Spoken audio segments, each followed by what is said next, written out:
क्या वाकई इंसान के भाग्य जो लिखा हो वही उसे नसीब होता है, या फिर उसकी सफलता और असफलता में कर्म का भी कोई रोल होता है? भाग्य से जुड़े संशय को दूर करने के लिए पढ़ें सफलता के मंत्र।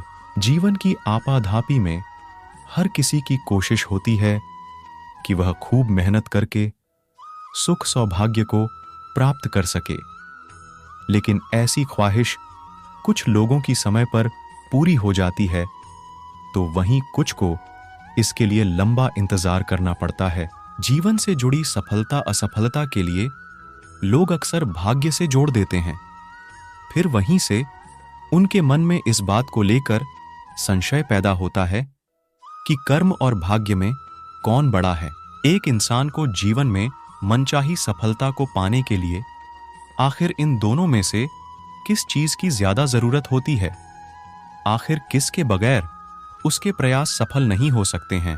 कर्म और भाग्य के बीच इसी संशय को दूर करते हुए किसी महापुरुष ने लिखा है कि इंसान का भाग्य लोहे की तरह होता है जो अक्सर वहीं खींच कर जाता है जहां कर्म रूपी चुंबक होता है। कहने का मतलब यह है कि व्यक्ति को भाग्य के भरोसे नहीं बैठना चाहिए। जीवन में कर्म ही एकमात्र जरिया है जिसके जरिए आप अपने भाग्य को संवार सकते हैं।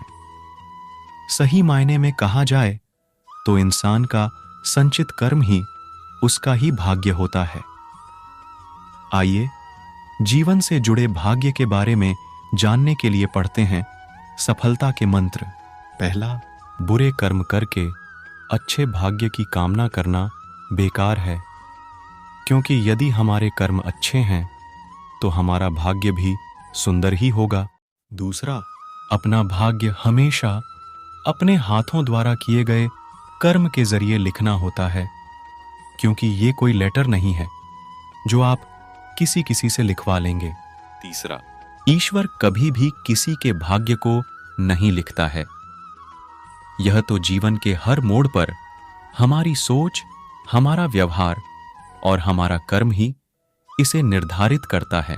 चौथा, जीवन में हमेशा उन्नति उन्हीं लोगों की होती है जो हमेशा प्रयत्नशील होते हैं। सिर्फ और सिर्फ भाग्य के भरोसे बैठने वाले लोग हमेशा दीनहीन बने रहते हैं। पांचवा, भाग्य के भरोसे बैठे रहने पर इंसान का भाग्य हमेशा सोया ही रहता है, लेकिन जिस पल आप साहसपूर्वक उठ खड़े होते हैं कर्म के करने के लिए, आपका भाग्य भी उठ खड़ा होता है।